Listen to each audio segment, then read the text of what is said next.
So, welcome, and thank you for inviting me into your home to do this kind of interview, casual chat, to kind of promote the channel and what the channel's about. I've got some questions to ask you to go through your experience with Buddhism, travel. I know you lived in a couple of other places, so you're one of these interesting people that I think the world would benefit from. So I know you as a dear friend, particularly part of Bodhicharya, and I think we first met, maybe it was in Portugal, in one of the retreats. For the people who are watching, could you just give us a bit of a background? Who is Andy? Okay. Next year I'll be 80 years young. I've had 5 careers. The last career I did was an academic, where I was supposed to be an expert in research methodology. And it was during that time, this time I was working in Glasgow as an academic, when I was trying to write my first academic book, unsuccessfully. I got writer's block, was very disagreeable to my friends, and they just said, go somewhere quiet and get this sorted, you're a nuisance. And then someone said, there's a monastery in Estelmuir in Scotland, that'll be cheap, that'll be quiet, go there. So I did. In 5 days I finished the book. Wow. And on the 6th day I was walking in the forest, and I met a monk who I later understood was Rinpoche. That was in 1989. I learned later it was the first time he'd ever been to Europe. He was visiting, it was a guest of Samuel invited by Akko Rinpoche. So he came up to me and said, oh, so you're interested in Buddhism? I said, no.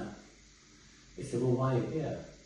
I said, well, it's cheap and quiet. I said, oh, I said, would you like some tea? I said, yes. So we had some tea in the place he was staying. And he told me that he lived in Sikkim, which is a mountainous part of India, which borders Tibet, Nepal, and Bhutan. And then he said something unusual. He said, did you realize, this was about April, in August you will come to India? Okay. And I said, I don't think so. I'm in Italy in August. He said, well, take my card. When you come, visit me. And I thought, well, it's very nice of you. And secretly I thought, well, this isn't going to happen. And I went back to work. And then my boss told me that someone had been taken ill, and would I go to Singapore to a seminar. And in those days, planes couldn't fly direct to Singapore from the UK, it was too far. They had to stop in India. So I made a bit of a holiday. The talk was in September. So it wasn't until I arrived in Delhi and I opened my wallet, I noticed a card there. So I thought, oh, I'll give him a ring and say hello. He said, oh, so when are you coming? I said, I don't think so, it's monsoon, it's not a great time to travel. Maybe I will, maybe I won't. And then I remember that he told me he has a PhD like I do.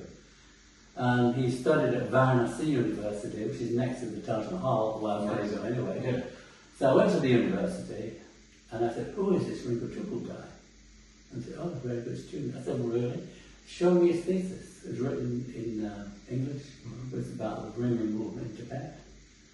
I thought, oh, maybe I'll visit this guy. So I contacted him. He said, I'm on my way to Gangtok, Sikkim. So I checked into a guest house there. There's only about 1,000 people living in Gangtok. But in the lobby, there was a Tibetan guy. He said, are you Andy? I said, yes. Oh, don't stay here. Stay with us. I said, who are you? I'm one of Rinpoche's brothers. Amazing. So I stayed in the house they were living. Beautiful place, backdrop of the Himalayas, perfect. And when it wasn't raining. And every morning I would go on long walks with Rinpoche. Talk about everything. Then about day 5, I said, you know, I think I'd like to be a Buddhist. He said, I wouldn't do that if I were you. I said, why not? He said, well, you were brought up a Christian, nothing wrong with that. Why do you want to be a Buddhist? And then I told him, and he knew that at that time I was going through a lot of emotional stuff, which I don't want to go into right now. And he said, yes, this could happen, but there has to be a ceremony, a refuge ceremony. But my monastery is in Tibet. I said, well, I'm not really into smells and bells anyway, so can't you just do it under a tree? Yeah. He said, yes. I said, well, I suppose we could do it in my house and with all my family there. I said, okay, that sounds fine to me. And then he said, in traditional, during a refuge in Tibet, it's often said it's beneficial to do a pilgrimage afterwards. Wow. How much time have you got? Yeah. I've got a couple of weeks. He said, okay, so the ceremony happened in his house, surrounded by all his family. I was then presented with this amazing tanka of Shakyamuni Buddha as a present. Amazing. And he said, okay, I want you to go to a lake called Ketchipeli. When you get there, you'll realise why you're there. It's surrounded by snow mountains, prayer flags, and very pure and pristine. And he said, whatever you do, do not put any part of your body in this lake, which it's considered to be. Anyway, so I took a mountain bus for a couple of days and I had to walk the rest. Wow. And eventually got to this place. And just as I got to the lake, I felt a very strange sensation in my boots. Okay. I took my boots off, my feet were covered in leeches. Oh, really? Sucking my blood. It wasn't painful, it was just disgusting. Yeah. I thought, I've got to wash this off. Yeah. So I sat on a rock, polluting this Lovely. pristine pool with my blood. Yeah. And then I got a big shock. Someone was standing behind me who watched it all, some nomad or whatever. Thought it was very funny. And I was so shocked, and he lifted me out of the lake, back to some shack that he was living with this woman. And she saw my feet and bound my feet with herbs and got the blood to coagulate. And then he said, okay, we didn't speak any language, we had a common. Okay, go. And I said, what? I said, oh, what was that? So I used to be a member of the Scottish Mountaineering Club, so mountains I'm not too worried about. So I walked over this ridge, and on the other side of the ridge was a track where vehicles had been driving. So I sat and waited for several hours, maybe 6-7 hours. And then in the distance I saw this vehicle coming. I thought, well, I've got to make it stop, so I can't just put my hand out. So I moved all these rocks onto the path to stop it. As you do, yeah. Which annoyed the driver quite a bit. It was a truck with seats in the back. And then one guy in the back of the truck could speak English. He said, where are you going? I said, where are you going? He said, oh, we're going to Pemayamsi. That's where I'm going. And so we get in the truck. He said, where are you really going? I said, I'm going to Gantok. He said, oh, my brother's going to Gantok tomorrow. He can take you with his jeep. I thought I was going to be robbed or something. I said, well, that's right, but I think I'll find out the local transport thing. So I woke up a bit late and missed the bus, but his brother was still there. He said, still want to lift? There were about 20 people on this jeep. Get on the jeep, monsoon time, rumbling down the mountain road, and suddenly the jeep stopped dramatically. A lot of screaming, excitement. There'd been a landfall. It just washed away the track completely, including the bus and everybody in it. Wow. So eventually, I got back to Rinpoche. I explained the situation. He said, oh, well, no big deal, that happened. That's meant I got back to work 2 days later than I should do. And my boss said, what are you doing? You're 2 days late. I said, well, if I told you, you wouldn't believe me anyway, so I'm here, just take it. I was telling this story to a friend of mine who works for the BBC in Glasgow. He said, this would make a great radio program. I said, yes, if I was Ken Reeves, maybe, but I know. But he said, no, can we take your story? And I said, okay. So they taped it, and they didn't know when or if it was going to be done. 12 months later, Rinpoche came back to Scotland, so I invited him to stay in my apartment for a few days during the trip. This is before internet, you understand. And out of the blue, he said, why don't we listen to the radio? I said, okay. I switched it on, and at that moment, it was me explaining how I met with the truth. Wow. Isn't that amazing? Incredible. Wow. So that is the short story of how, and from then on, I got more and more involved, and ended up running a dance centre in Glasgow for 10 years. Amazing. Apart from, as well as doing everything else.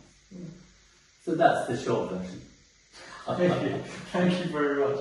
So, the things that kind of stood out for me from what you said, there's a couple of bits about you was going through like a difficult situation that helped you. You haven't got to go into it, but particularly for me, I've had quite a few difficult situations that I've had to work through. And for me, I found mindfulness and Buddhism extremely beneficial.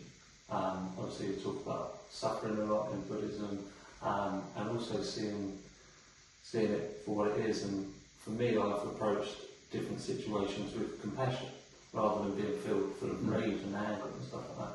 So, what would be your advice or experience on working through things that you found difficult, or maybe people may find difficult? Obviously, we don't know whether the viewers are practicing every day. They might be brand new, so kind of from a very basic, what would be your advice? Yeah, it's in my own situation. I'm a gay man, and the first relationship I had, I was living with him for 15 years, and he developed paranoid schizophrenia, and very seriously, with 3 or 4 different personalities that could flip in and out of. And this is all happening during the time of the Yorkshire Ripper, when mass murder was around, and the police were just not getting anywhere. So he gave himself up to the police, to just me. And they arrested him because they needed it. And then there was another murder whilst he was still in custody, so they released him. And he was a brilliant guy. He was an engineer, had a good job, very articulate, 90% of the time. 10%, not so much. And it was driving me nuts with this. And he wouldn't see a psychiatrist. And so eventually he saw a Jesuit priest who nudged him towards the psychiatrist. And then he was sectioned. Because he was a danger to himself and community. And that and other things that happened. When you live with someone for so long, you think, I must be part of the story. Right? And I had a very deep sense of guilt about this. And I never mentioned this to him at all. One of the first things they said to me said, it's okay, it's not your fault. I never mentioned this, but he kind of knew it. Isn't that amazing? I'm not sure I'm answering your question, I'm rambling a bit. No, it's okay. But in difficult moments, my elder brother Steve often asked me, what's all this Buddhism stuff all about? And fortunately, there's a way of explaining this to non-Buddhists, which you don't have to be a Buddhist to be a Buddhist, if you know what I mean. It comes from Leo Tolstoy, the Russian novelist, who wasn't a Buddhist, but he was a devout Christian following the Russian Orthodox Church. He wrote about ethics and morals. And in one of his collection of stories, which is called What Men Live For, he tells a story about this king, handsome, with a wife, children, good health, lots of money. What's the problem? He had 3 problems. He wanted to know the answer to 3 questions. What is the most important time in my life? Who is the most important person in my life? And what should I do in my life? And he asked everybody, and he wasn't satisfied with any answers. So he went, found a hermit, and gave him the answers. It's another long story. So the answer to the first question, maybe you know, what is the most important time in anyone's life? It's okay, you don't have to answer. It's now. Right now, yes. So, Because the past has gone, the future actually never happened. Yeah. And the second question, who is the most important person in my life? Who? The person, whoever you are facing from moment to moment. Yeah. Yeah. That is the most important person. Yeah. And that links to something that so I'm in recovery in AA, and there's like alcoholic and sober for a couple of years now, and there's a lot of things where people often say, you know, I'll get caught up in my own thoughts sometimes, and I think, oh, I heard this person years ago, or I heard this person, and people often say, they'll say, Alex, like, you're not that important, and it just reminds me of what you said, it's like, I'm not the most important person, No. It's about connecting with other people. So the third question, so what should I do with my life if I want to be happy? Yeah. If I was to say it from what I think, it would be to be helpful and beneficial for others as well. Yes, it's simpler than that. Go on. To be kind. Yeah. To be kind to other people. Yeah. I'm much more open now. I mean, when I go to these Buddhist meetings in Rochester, it's about a 20-minute bus ride or something. And you meet all kinds of people. Yeah. And on this occasion, the bus was full. There was only one seat, so I sat in it. And I suddenly noticed a guy that I was sat next to didn't have any legs at all. Yeah. And he was about your age. He was maybe late 20s or something like that. And I thought, maybe he was being in Iraq and the legs blown off or something. And people were kind of ignoring him. And so I said, how did that happen? To start with, he was a bit surprised, but then he was quite animated. Really? And told me the full story. Yeah. And the story is stranger than fiction. Yeah. He wasn't in the military. Yeah. He had a drugs problem. And in some moment of craziness, he decided to attempt suicide by putting his legs over the rails in southern region, and they sliced his legs off. Wow. Bang. Yeah.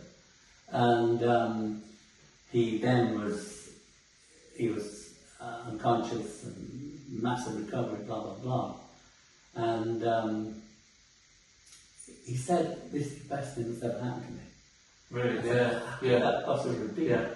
He said, "Well, now I realise that it's all in my mind, and if I control that, I can put it with anything. Yeah. And I'm free of all these drugs." Yeah. So this is one tiny example of the benefits of being open. Yeah, absolutely. And the other thing you spoke about, where they said it's the best thing that's ever happened to me. When I've been through difficult situations, whether it was years ago or whatever, I would be, woe is me, you know, I'm so sad, I'm so this, I'm so that. And then as time's gone on, and I've rebuilt myself back up, and I look at the people who harmed me, for example, instead of being so angry at this person and being I hate you or whatever, I've actually developed a sense of gratitude, which sounds a little bit crazy sometimes. But if I hadn't gone through that experience, my outlook on life now is so different to a lot of people, so different to what it was, and it's very positive, and it's about the simple things, you know, it's about meeting with you today or going for a coffee or not the I want this car, I want this job, it's more, it's less than that, you know? I don't think we need things, material things to be happy. If I can backtrack a bit, that was my first introduction to Buddhism, to Rinpoche. But it wasn't my first introduction to being aware of something other. Yeah. And this comes through a very negative story. When I was a teenager, a gay teenager, decades ago, it was not a good place to be. A lot of homophobia and difficulties. And I attempted suicide. And like most people attempt suicide, fortunately they don't succeed. And in those days, when you were recovering in hospital, they wouldn't release you if you were gay without seeing a psychiatrist to give you aversion therapy. And so basically what they did was to show me porno movies, inject me with an emetic, so I would make a connection between vomiting and saying, oh yeah, I'm not joking. I mean, this is what happened there. You know, I'm not talking 100 years ago. No, exactly, that's what I mean. And my parents did it in good faith. They thought they were doing the right thing, you know. I haven't finished the story. And when I took all these drugs, I took quite a lot, nearly succeeded. And when I was coming round, I had a total out-of-body experience. I was on the ceilings looking down at my own body.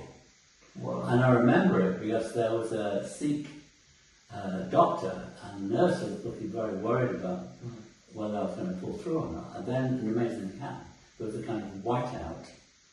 There was no orchestra or memory beards or anything. But there was a moment of choice. There were no actual words spoken. But I felt I had the freedom to re-enter my body or go elsewhere. Yeah. I said I'd go back. And I did. Wow. So here I am. I'm glad you're here, you know?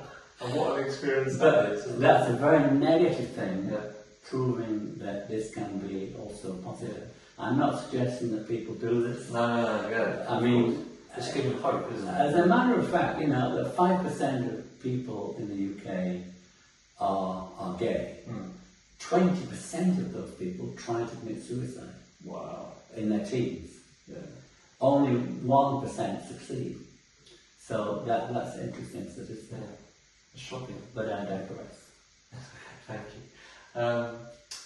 So interesting, and thank you for sharing that, because that was it's quite a big thing to share. Deep experiences. So thank you very much. If we were to kind of link it with travel, for example, a lot of people, if they go through difficult situations, they might leave the country and try and escape something or whatever. When you went to your different places that you lived, was you doing it out of escapism, or was it out of a pulling towards a place, or was you interested, or I'd be interested to get your take. Well, maybe I'm not typical, but I've always been interested in travel. Yeah. When I was, very young child, 5 or 6, I demanded to see atlases. Yeah. Oh, cool. I used to read maps. That's kind of cool. I had just about every ordnance survey map of Britain at one time. I was just fascinated by that.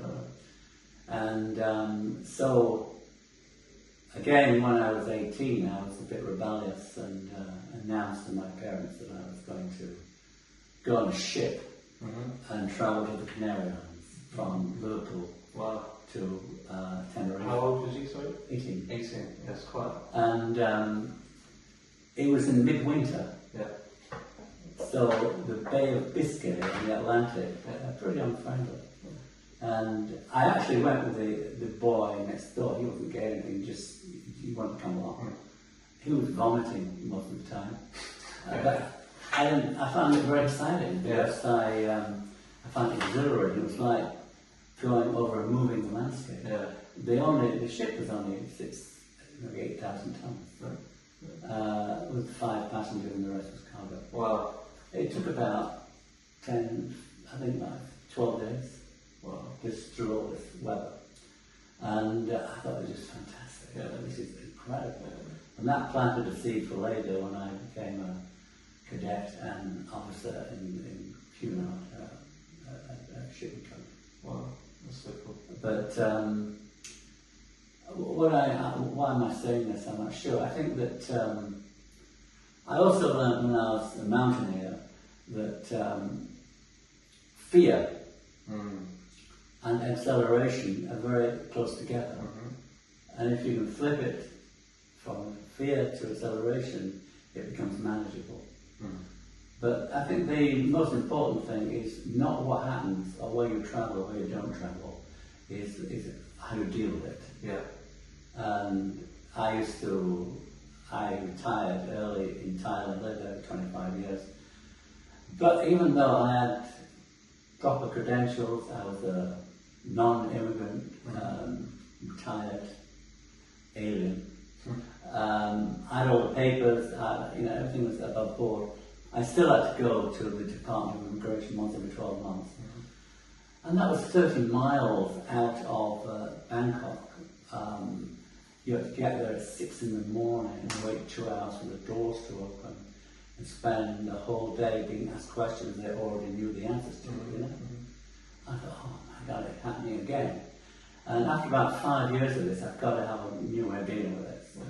So it was a massive bureaucratic building So in my mind's eye, I changed the words of the building from Department of Immigration to the Palace of Patience. So this is the place where I really get to understand what it is. So I saw it as a practice, not as a hassle. Interesting. And what happened was quite interesting, because I realised that I was complaining about going there once a year. These people were there every single day. Yeah, that's true. Yeah. And I began to see their story. Yeah. And in the end became friends of some of the people and had jokes with them. The whole thing was a relaxed, happy experience. I've got two questions. So the first one is, you spoke about turning this fear into more of a positive emotion. Yeah. So the first question was going to be around how do you do that? And the second question is, how do you get that awareness? So for example, I could go to the shops and get frustrated and continuously get frustrated, but I don't realise I'm getting frustrated. So what was it for you where it really you had this kind of moment of, I can actually change it? Well, I'd been practicing Buddhism for a couple of decades before this Northern Ham. And as the taxi driver says to the lost tourist in New York, she says to the taxi driver, how do I get to Carnegie Hall? And the taxi driver said, lady, you've got to practice. Yeah. And so, by practicing meditation over a long period of time, I'm not talking about boot camp meditation, just a few minutes, half an hour a day or something, has a cumulative effect, and eventually you kind of get the deal that's happening. But I think the other thing is, which I learned on a journey back from California a month ago, damaged my thumb, was the power of impermanence. Because I just got on this plane in California to fly to Turkey, which is a 13-hour flight. I was in economy. There was violent turbulence shortly after it took up and trapped my thumb into a tray table that went bang. Ouch. And it's cruciating. Yeah, that was 13 hours, what do you do? And then I realised that, as I've realised before, that nothing lasts, even pain doesn't last. Pain is in waves of intense pain and not so much pain. And so I began to kind of concentrate on the not so much pain moments and stretch those out. And I watched a lot of movies in between. But so it's about dealing. It's not. It didn't solve the medical condition I had, but it changed the way I looked at it. Interesting. And it's really, I think one of the things you said was nothing lasts forever. No. Whether it's pain, physical pain, or mental difficulties. Exactly. And I think you've shown that in sharing your journey as you've gone along. Had quite a lot of experience there. Fair to say about long flights, for example. What would be your advice for anyone who's like, I'm thinking of going to the other side of the world, go to Australia, or maybe it's just a short flight to Spain, whatever, it doesn't matter. But some people that can be quite a difficult and overwhelming situation. What would be your advice to anyone who says, I don't know whether I could do the flight, or I'm scared of taking that first step or something like that? In that wardrobe, there's a big calligraphy. I got given in China, and it's too big to get out. But the essence of that calligraphy is the person who expects nothing gains two things. One, happiness. Two, wisdom. In other words, lower your expectations, and then you won't get so disappointed.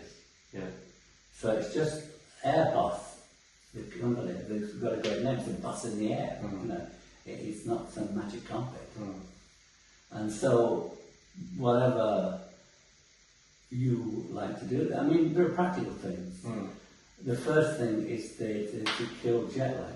And what you do for that is the day before you get on the long-haul flight, you change your watch to the arrival time of the place you're going to. That's just one little tip. And the other thing is don't drink alcohol on a plane because it dehydrates you and just makes you feel more uncomfortable. Just don't do it. It was often free, so it's very tempting, so don't do it. And choose your airline carefully. Go to the various websites that review these things, and the cheapest is not always the best deal in terms of comfort. It's a trade-off between your wallet and your level of comfort. And so on long haul I only ever fly on 3 different airlines, and they are able to deliver that particular thing. And it's I think it's there's one army regiment where my brother used to be in. I think it's called time spent in reconnaissance is rarely wasted. So I spent a lot of time on reviewing the aircraft, the aircraft carrier, and then go to seatguru.com, and every single seat on the aircraft will be reviewed. Really? And you can decide which one you have. So good. And I always bring a bottle of water with me because you can usually fill it at the gate, so you can avoid security scrutiny, so that you're not found a victim. I always choose an aisle seat because you don't have to climb over somebody every time you're in the bathroom or something. And every 4 hours I usually stretch. And some adults say you can't do that. I said, well, what do you want, a medical emergency? And I said, okay, we'll do it quietly. And things like that. I fly even now, maybe 40,000 miles a year, What about with like the mental side of it? Because a lot of people, when I went to Australia the first time, I wasn't practicing too much Buddhism and stuff like that. And it was very much, what's your advice for someone who perhaps isn't Buddhist or won't meditate or, mental? Well, get through it mentally? It's kind of unusual to be 30,000 feet up flying at 70 miles an hour. It's not a normal human thing to do. And United Airlines used to have an interesting mantra at the end of the flight. At the flight lands, and the cabin steward or whatever would say, now, ladies and gentlemen, we are entering the most dangerous part of your flight, the journey home. Oh, no. It is far more dangerous than I've ever done in the sky. So it's a question of understanding that, yes, accidents happen. They're very tragic when they do happen, but it's far more likely you're going to be run over doing your normal daily life as things go by. So it's a question of keeping things in perspective. And for us to, because we're doing quite a bit of travel, so we're doing the UK, and then we're doing a bit of Europe, India, Thailand, and then Australia. What would be your advice for us as we go through? Because I think sometimes it can be easy to be caught up in the Instagram moments, if you like. What would be your advice for making the absolute most out of this travel? Well, the first thing is to minimise the stress points. For example, you have photocopies of all your important documents, your driving license, your passport, etc., etc. You never ever give your passport to somebody renting motorbikes. You just don't do that. And then there's the question of cash. These days there are many alternatives to carrying bundles of cash around. And it's better to have a small amount of money and get it incrementally as you need it. Well, it's just general advice. Where someone's offering you an opportunity to do something that sounds wonderful, it probably isn't. If it's too good, it's not a good idea. And it's about, in a kind of mindfulness vein, it's about counting to 10 silently before you make a decision about something, so you can reflect on it. Mindfulness is a tricky subject because the US corporate sector have kind of hijacked it now. Yeah. And there's a great book called Meditation by, I can't remember his name, it doesn't matter, where he looks at McDonald's and Google and all the usual suspects, where they give people opportunity to be mindful, which is great. But what they don't do is deal or address the causes of people's anxiety and stress. Sure. Yeah. So they just see it as a tool to increase productivity. Yeah. And that might be a nice side effect, but that is an inappropriate use of it, I think. Interesting. And what about when you've been away and you've lived in Thailand? What were your biggest? Did you have any real like wow moments or anything that you learned from someone or a place where you've incorporated it into your everyday life or advice or whatever it may be? Well, I was once interviewed by Channel 4 on a program called Home. What is Home? There was a bishop, a football player, me and a politician, interviewed separately. And the first question was, what is home to you? Yeah. And I said, well, home is not a place, it's a state of mind. Opin your ears. So it doesn't matter where you are, you're always home. Yeah. The producer of the TV program said, stop, we don't like this, it's not going to make a TV program. I said, well, that's your problem, not mine. Yeah. Yeah. Interesting. And when we end up living in Australia, Oh yes. I think there will be a time where I get homesick or I'm missing people, missing you, missing my family. What would be your advice and knowledge and wisdom as to how to ride through that kind of difficult situation that might arise? Well, as we've said before, nothing lasts.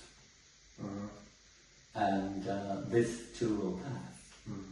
So what you're really talking about are thoughts. Yeah. How do I deal with my thoughts? Yeah. And so if you, as the teaching suggests, if you consider your thoughts to be similar to clouds in the sky, they pass. And so the great thing about meditation is that it's really a technique to acknowledge the disturbances that are naturally present in all our minds, acknowledging them, not trying to squash them, run away from them, or whatever. And once you really understand the idea of impermanence, you realize that clouds don't last too, they disappear. And in meditation, when it happens, you get wonderful spaciousness, wonderful feelings of happiness and what have you. So you shouldn't forget your friends, but you meditate on them and in that particular way. The only traditional Buddhist practice I do is called Tonglen meditation, which basically is I like it, it's very counterintuitive. You use negative things to create positivity. So you are thinking about a loved one who you cannot see anymore, say 10,000 miles away. Well, you use that as fuel to generate compassion. And this is a big topic, but put simply, it's based on the premise that we believe that every single human being, even the ones we don't like too much, are the same, essentially. They have a core of Buddha nature. But this Buddha nature is obscured by our ego and our other obscurations that we've accumulated during our life.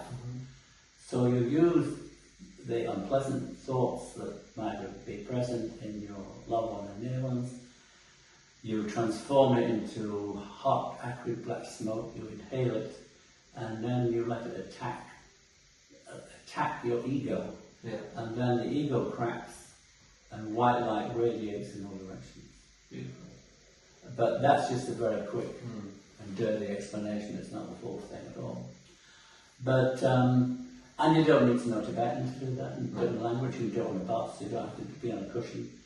And so if someone's being really nasty with you, great Tonglen feel, great, bring it on. So what's the key benefits you've had from that practice, do you think? By changing the way you look at things. By not getting too sucked in to wonderful things or terrible things. Yeah. Because it moves on. That's really good. Really inspiring. And I think I've taken a lot out of the conversation. I think if we go towards kind of wrapping it up a little bit. But I think what you've shared is quite an inspiring message from what I've taken from it. I think you spoke about a lot of difficult situations, difficult experiences, and you've shown me that you can pretty much get through anything if you really work on yourself, and you can turn these negatives into positives. Yes. Which is incredibly inspiring for me and also for people watching. So thank you for sharing that. I think to kind of end on, what would be two questions, I guess. What's your message? What would be your life message to people? Whether that's someone traveling, whether that's someone going through a difficult situation or something like that. And the other question is, what is it all about? Because here's a little story for you. So recently I had a friend who was terminal cancer, and I saw him pretty much every other week, for example. I was speaking with him on his deathbed and stuff like that. And there's so many people that come to see him. So many people. And I said, Adam, I was like, you are loved by so many people. It's beautiful. It's like, it was a beautiful thing. It's difficult, but it's beautiful. And he just turned to me and he said, that's what it's all about, brother. And he said, love. That's what it is. So I've got my own, I've taken that from him. I've taken kindness from you. For me, I'll kind of put it all in together. For me, it's trying to help people and inspire people. So what would be your, other than kindness, or perhaps that is your message? What's your message to people? Well, something that's important is the most ridiculous of all human emotions is worry. Yeah. But if you think about it, life is binary. There are thousands of problems we will never in a million years get close to dealing with.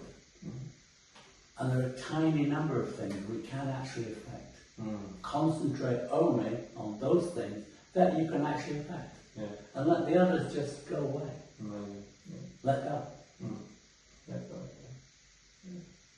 Super. Thank you very much. Anything else you want to add? I think I've said enough. That's so good. Thank you very much. Thank you.